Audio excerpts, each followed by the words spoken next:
मैं एक बात हर सभा में कहता हूँ कि जो माँ बाप वोट बेचते हैं वो अपना वोट नहीं बेचते हैं, अपने बेटी और बेटे का भविष्य बेचते हैं।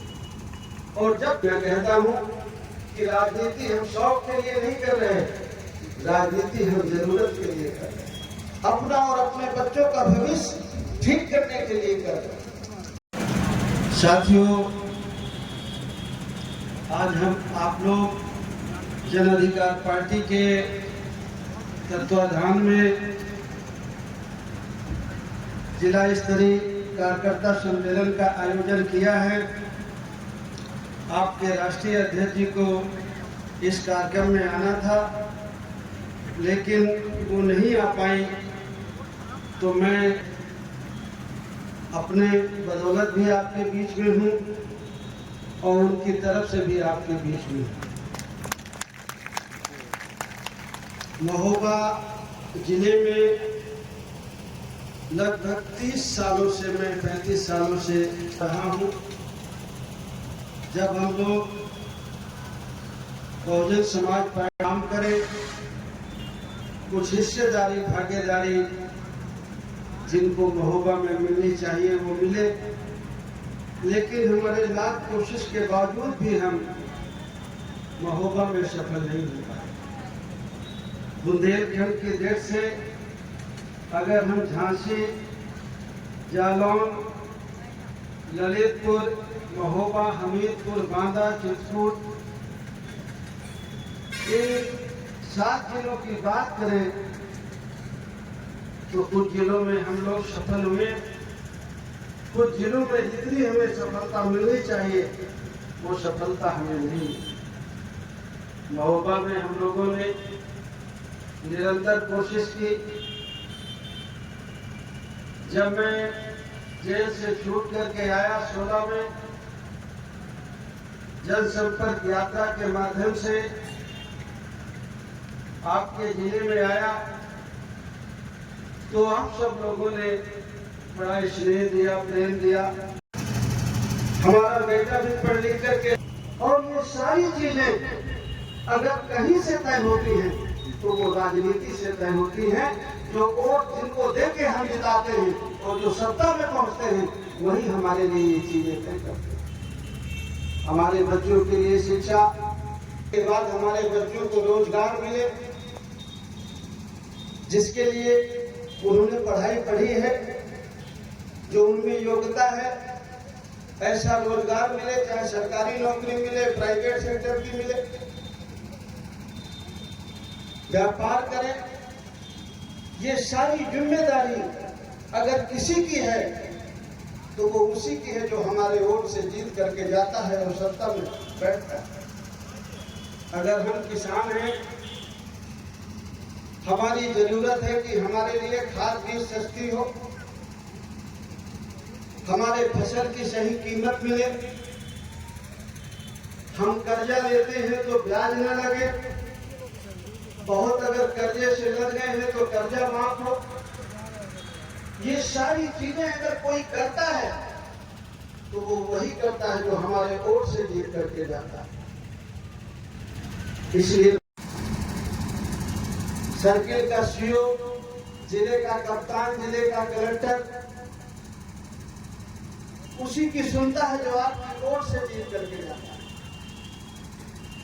तो अधिकारी भी जानता है कि अगर ये लोग जागरूक होते तो ये कभी भी अपने विरोधी को नहीं जिताते। इसलिए वो कभी हमारी बात नहीं सुनता।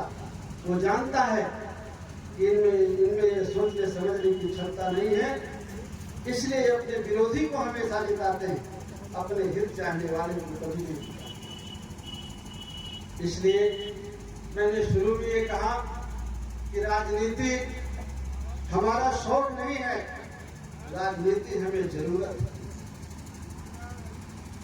जाड़ा, गर्मी, धूप, बरसात, ये जो प्रकृति की चीजें हैं, हवा, इनको छोड़ करके कोई ऐसी चीज नहीं है जो राजनीति से तय नहीं, जो नेता से तय नहीं होती।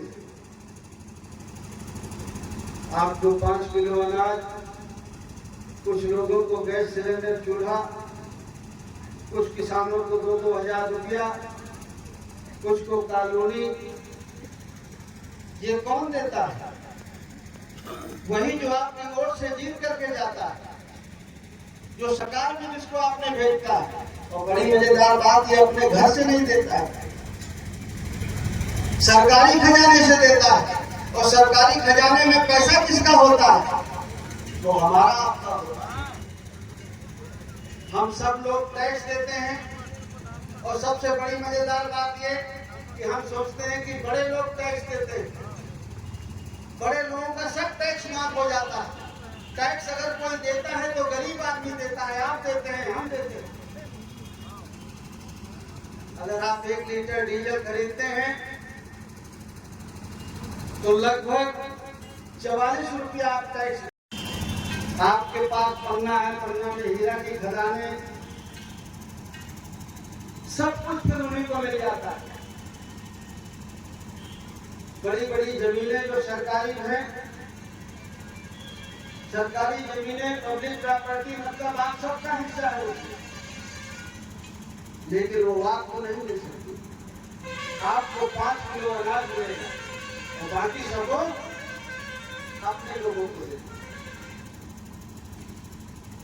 अगर आप ये कहें जब वो आए कि हम आपको 5 किलो की बजाय 10 किलो दे देंगे, 1 सिलेंडर दे देंगे, तो अगर आप कहिए कि अब की बार हमको जिता देंगे, आपने 1 सिलेंडर दिया है तो हम 2 सिलेंडर दे देंगे, आप 5 किलो देंगे तो हम 10 किलो दे देंगे, तुम 1.25 लाख की कॉलोनी देते हो हम तुम्हें 2.5 लाख की दे देंगे, तो उसके लिए तैयार नहीं। देना तो सरकारी खजाने से है, घर से थोड़ी देना। कोई नेताजी जो 5 किलो अनाज रखता है वो अपने घर से लाद के नहीं आते, वो सरकारी खजाने का है, आपके पैसे का है। और उसी में हमारा वोट खरीद दिया जाता है और हम उसको दे देते हैं। इसलिए आप लोग आज शुद्ध रूप से महोबा के हैं। पहले प्रोग्राम जो हम लोगों ने किया तो कुछ साथी कार्यकर्ता अगर बगल के आ जाते थे, लेकिन आज मांगने और देने में एक ही फर्क है, थोड़ा सा फर्क है। जब आप वोट उनको दे देते हो तो वो मालिक हो जाते हैं और आप मांगने वाले बन जाते हैं। अगर आप वोट ले लो तो वो मांगने वाले बन जाएंगे और आप देने वाले बन जाएंगे। मांगने और देने वाले में इतना ही फर्क है।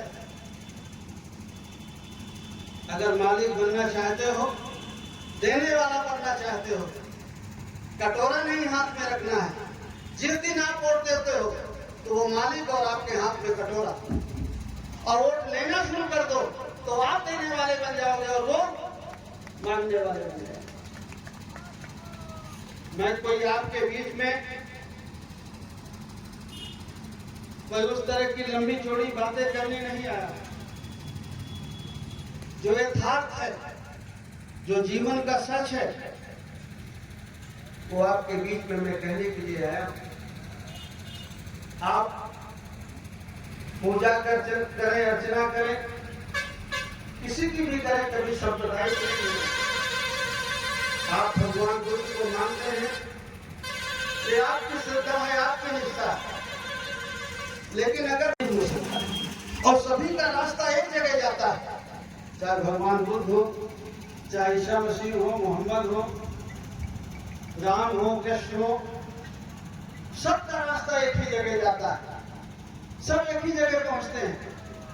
जाने का रास्ता अलग अलग हो सकता है, पद्धति अलग अलग। इसलिए अगर आप एक भगवान को जानते हैं तो आपको सबको जानना चाहिए। अगर आपका अच्छा है तो दूसरे का कभी गलत नहीं हो सकता।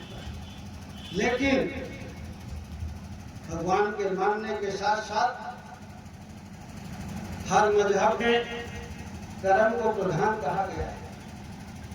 आप कर्म करेंगे तो ही फल मिलेगा और कर्म नहीं करेंगे तो फल नहीं मिलेगा। अगर हमारी बेटी या बेटे को डॉक्टर बनना है तो पढ़ना पड़ेगा, मेडिकल कॉलेज में दाखिला लेने पड़ेगा, तब डॉक्टर बनेगी। बैठ के वो नहाए आएगी, कहीं पड़े पड़े लेटे लेटे कर चली जाएगी तो नहीं पूरा। कोई लड़का लेटे लेटे परिक्रमा कराएगा तो डॉक्टर नहीं बन जाएगा, इंजीनियर नहीं बन जाएगा। वो कर्म करेगा, पढ़ाई करेगा, शिक्षा लेगा, तभी वो डॉक्टर और इंजीनियर बनेगा। इसलिए आपको अंधविश्वास से भी परहेज करना है। कहीं आप ऐसी जगह न चले जाएं। अगर आपको यहाँ से झांसी जाना है तो आसन लगा के एक जगह बैठ जाएंगे, नहीं पहुंचेंगे। या पैदल जाइए, साइकिल से जाइए, मोटरसाइकिल से जाइए, ट्रेन से जाइए, बस से जाइए, तभी पहुंचेंगे, अन्यथा नहीं पहुंचना है। अगर कहीं जाना है तो यात्रा करना पड़ेगा। अगर बच्चे को टीचर बनना है तो टीचर की पढ़ाई करनी पड़ेगी, वकील बनना है तो उसकी पढ़ाई करनी पड़ेगी। जिस क्षेत्र में उसे जाना है उसकी पढ़ाई उसे करनी पड़ेगी, उसकी शिक्षा ग्रहण करनी पड़ेगी। इसलिए सब में आस्था रहे, सबका आदर सम्मान है, लेकिन कर्म प्रधान है। जो हमारा कर्तव्य है, एक विद्यार्थी होने के नाते, हमारी बेटियां बेटी है, कोई बच्चे बचे हैं, तो हम एक अगर हम पढ़ाई नहीं करेंगे, खाली बहुत सारी चीजें संकेत में कहता हूँ, उसको समझ लेने में ज्यादा है। आज के जमाने में तो बहुत सारी चीजें कही नहीं जा सकती, लेकिन फिर भी मैं ये कहने की कोशिश में रहता हूँ कि मैं सही बात आपके पास पहुंचा सकूं और कहूं। जो जागरूक लोग हैं, जो बुद्धिजीवी लोग हैं, वो उनकी ज्यादा जिम्मेदारी है कि वो लोगों को जागरूक करें, लोगों को समझाएं। कुछ लोग सोचते हैं कि हम जागरूक हैं, अगर वो फला भाई नहीं जागरूक है तो हम इसमें हमारी क्या गलती है। जो नहीं जानता है उसकी कोई गलती नहीं है, जो सोया है उसकी कोई गलती नहीं है, लेकिन जो जागरूक है, जो जागा हुआ है, ये उसकी गलती है कि उसे लोगों को नहीं जगाता। पुरानी कहावत है कि एक गांव में आग लगी थी, एक दो आदमी जाग रहे थे, पूरा गांव सो रहा था। तो उन्होंने कहा कि भाई जब सो रहे हैं तो सोने लग जाए यार, हम ही को जगाएं लोगों को, हम ही को परेशान।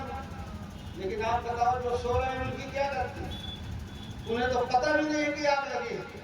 जो जग रहे हैं ये उनकी जिम्मेदारी है कि लोगों को जगाएं कि जागो, आग लगी है। और इसलिए न जगाएं, इसलिए न जगाएं कि उनका घर जल रहा है, इसलिए भी जगाएं कि इसी गांव में तो हमारा घर है, अगर इनका जलेगा तो हमारा भी जल जाएगा। इसलिए जो लोग जागरूक हैं, कुछ लोग हैं, उनकी ज्यादा जिम्मेदारी है कि लोगों को जागरूक करें अपने अधिकार। हम घर बार छोड़ करके जंगल चले जाएं, साधु बन जाएं, भंते बन जाएं, सन्यासी बन जाएं, वो अलग चीज है। लेकिन हम गृहस्थ आश्रम में हैं, अगर शादीशुदा हैं, बच्चे हैं हमारे, तो एक माँ बाप होने के नाते हमारी जिम्मेदारी है कि जो हमारे बच्चों का अधिकार है वो सुरक्षित हैं, और जहाँ से वो मिल सकते हैं उनको दिलाने का हम काम। हमारे पास अगर 2 बीघे जमीन है, जिंदाबाद 2 बीघे जमीन है अगर हमारे घर में, हमारे पास 2 बीघे जमीन है, छोटा घर है, तो हम जाए, हमारा घर कोई ले न जाए, हमारे बाद हमारे बेटे की होगी, हमारी बहू की होगी, या हमारे बेटी दमान की होगी। कोई 1 फुट भी दबाए तो हम झगड़ा कर लेते हैं कि नहीं, हमारे बाद या हमारे बच्चे की होगी। आपके बच्चों के हिस्से की नौकरियां, उसकी रखवाली कौन करेगा? आपके बच्चे के हिस्से का सरकारी खजाना जो आपका है, आपके बच्चे का हिस्सा, उसकी रखवाली कौन करेगा? और वो आपके जमीन से, घर से बहुत ज्यादा है, जो आपकी नजर में ही नहीं है। आपको भारत पाकिस्तान के नाम पर और बहुत सारे उद्मादों में आपको उलझा दिया जाता है, ताकि आपको ये होश न रहे कि आपके बच्चों के हिस्से की नौकरी कौन खा जा रहा है, आपके बच्चे के हिस्से का सरकारी खजाना कौन ले जा रहा है। उधर आपका ध्यान भी नहीं जाता। 1 लाख 2 लाख 4 लाख की जमीन आपके पास है तो भाई भाई से झगड़ा कर लेता है, मार, और आपका कोई नहीं। जिस दिन आप अपने वोट का सही प्रयोग करेंगे उस दिन आपकी ये सारी समस्याओं का समाधान होगा। मैं जो आपके बगल का हूँ, बांदा का हूँ, महोबा तो वैसे भी वीरों की धरती है, लेकिन आला उला का इतिहास भी पढ़ोगे तो भी बड़ा मजेदार इतिहास है। उससे भी कुछ सीखने की जरूरत है कि आला उधर की सेना में कौन युद्ध कर रहा था, उससे भी काफी कुछ सीखने को मिलेगा। एक एक गेट पे एक एक टोली का नायक कौन था, बदन के नरिया टोली है। और सुना वाले बाकी तो समझ जाओ सब। बहुत बहुत धन्यवाद, आप लोगों ने मेरी बातों को ध्यान से सुना, उसके लिए और धन्यवाद। और जाते जाते एक बात और, कि कोई अपनी पीठ के लाद के तो भवसागर पार कराएगा नहीं। अगर भवसागर पार करना है तो हम ही को चलना पड़ेगा, हम ही को पार करना। अपने अपने हिस्से की लड़ाई हम ही को लड़ना पड़ेगा, कोई और नहीं लड़ेगा।